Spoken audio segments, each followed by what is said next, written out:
नमो नमः। दीर्घसूत्रता एकः मानवीयदोषः अस्ति। दीर्घसूत्रता अन्य कुत्रचित् न वर्तते, आत्मनि एव वर्तते। आत्मचेष्टायां यदा श्वः करिष्यामि, परश्वः करिष्यामि, आगामि मासे करिष्यामि, षड्मासानन्तरं करिष्यामि एवं चिन्तयति मनुष्यः, तदा आलस्यकारणात्, दीर्घसूत्रिताकारणात् सर्वेषु कार्येषु यदा दीर्घसूत्रिता एव प्रदर्शिता भवति तदा कार्यमेव साध्यं न भवति।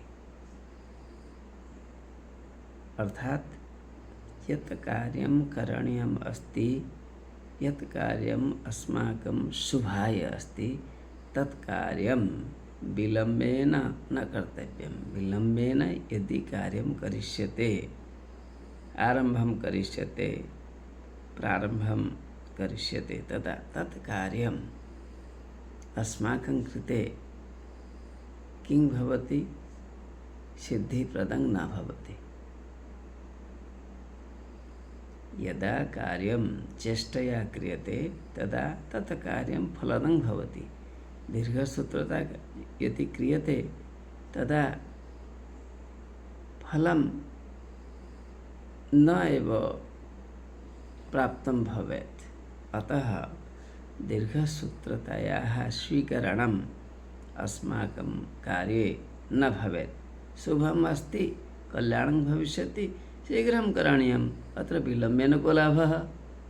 अतः कथितमस्ति सन्दर्भेऽस्मिन् पुस्तके योगवासिष्ठे, न किञ्चित् दीर्घसूत्राणां, ये दीर्घसूत्राः भवन्ति तेषां सिद्ध्यति, तेषां किमपि न सिद्ध्यति।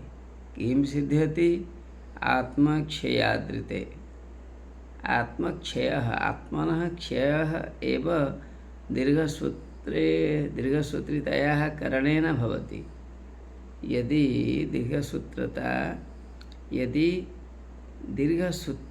दीर्घसूत्रता एव स्वीक्रियते तदा आत्मनः निजस्य व्यक्तेः एव मनुष्यस्य एव क्षयः भवति। अतः दीर्घसूत्रता त्यक्तव्या।